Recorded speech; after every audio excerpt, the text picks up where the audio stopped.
Ah, summer has arrived at last. The school books are put away, the weather calls us outside, and although it isn't foremost on anyone's mind, it is time to start thinking about college expenses. In fact, the coming months of summer are some of the most crucial in determining the future of your financial well-being with regard to college costs. Even though all of your required forms might have been completed, the total work is not done.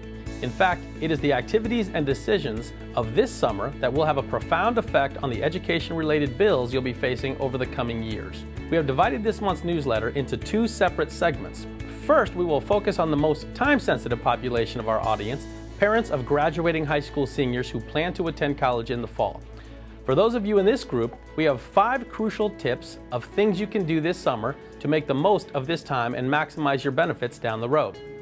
These items will be of interest to our other group, those parents whose children will become seniors this coming school year.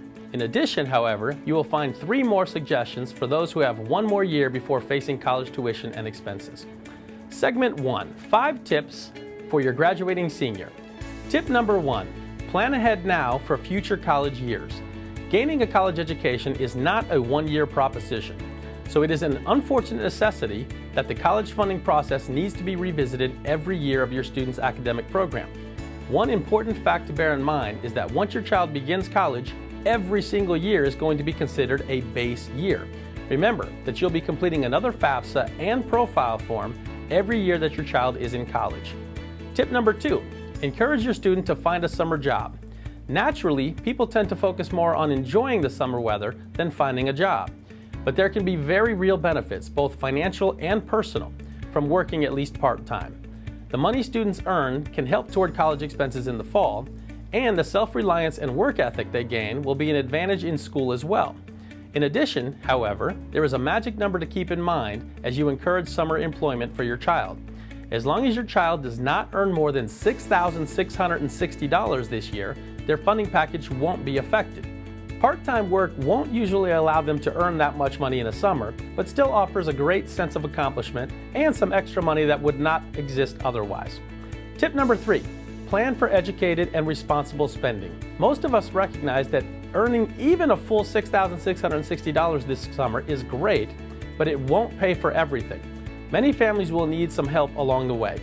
Once you have accurately calculated your students' college expenses, the next chore is figuring out how you're going to meet them without going broke.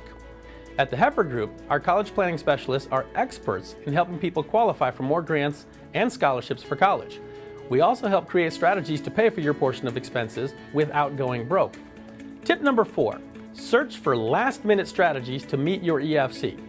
If you are still convinced, after reviewing your expected family contribution, that the difference between the EFC and the amount you think you can afford to pay is more than you can afford, well, take some comfort in the fact that you are not alone.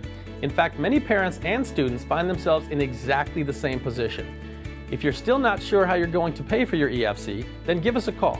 There are a number of good options, and with careful planning now, you can make the most of the money that you have available. Tip number 5, nobody's perfect, so learn from any mistakes. Sure, filing that FAFSA every single year may be monotonous, but there is a benefit to the extra work. In the event that you ever make a mistake by missing a deadline, making a calculation error, or anything else, you will only pay the price for 1 year. In the future, you can remember what you did wrong and fix the error for all following years. Segment 2, 3 tips for the last year of high school. Tip number 1, your base financial year. Craft it wisely. This is an almost overwhelming year with regard to the piles of forms and applications you will need to fill out in the coming months. These forms are crucial because colleges will use them to review your income and assets as they determine the makeup of your college financial aid package. In short, your base financial year has already begun. If your child will graduate and begin college next year, know that your income figures from last year will be the ones that make the difference. But we still have time to plan with your personal assets. This means that there are consequences to all your financial changes this year before your FAFSA becomes available in October. Any purchases such as a new car or home, new business expenses, pay raises, or changes to your asset portfolio will have an effect on the funds that your student can receive as part of their need-based financial aid package. Obviously then, families need to thoughtfully consider any financial moves this year. However, that knowledge should not paralyze you when it comes to financial matters. We recommend that you arrange your finances so that you can minimize out-of-pocket college expenses. If done correctly, the structure of your tax plan, placement of your assets, and planning of your savings can all collectively boost your child's education funds and qualify your family for more grants, scholarships, and financial aid. Tip number 2, start your student thinking about college options. For many high school juniors, college is a rather distant concept, obscured by the present reality of the upcoming senior year. Still, this is the ideal time for students to start thinking about different colleges. Parents can request school catalogs and applications to introduce juniors to various campuses. And some families use vacations and other trips to visit schools of interest in a particular geographic area. Students who become interested early in a certain school may also find that extra motivation to perform better during their senior year. In order to improve the odds of being accepted to at least one school, we recommend that students apply to 5 to 7 colleges and universities. Receiving acceptance letters not only boosts your child's confidence, but multiple offers can give the family additional options in negotiating with the schools over financial aid packages. Certainly, the more options you have, the better. Tip number 3, tell your own future, predict your EFC. As mentioned above, your expected family contribution is the amount the federal government expects you to pay for your child's education. Regardless of where your child attends college, the EFC amount remains the same. Now, there are 2 ways which the EFC is calculated: federal methodology and institutional methodology. Interestingly enough, not all schools utilize the same method for calculating this important number. The federal methodology is used by most state schools, while the institutional methodology is used by private schools. Institutional methodology is based on assets not included in the other system, like the value of your home. However, it also considers expenses that the federal methodology will not. Although these 2 calculation systems can be detailed and somewhat complicated, understanding them can literally mean thousands of dollars towards your child's education.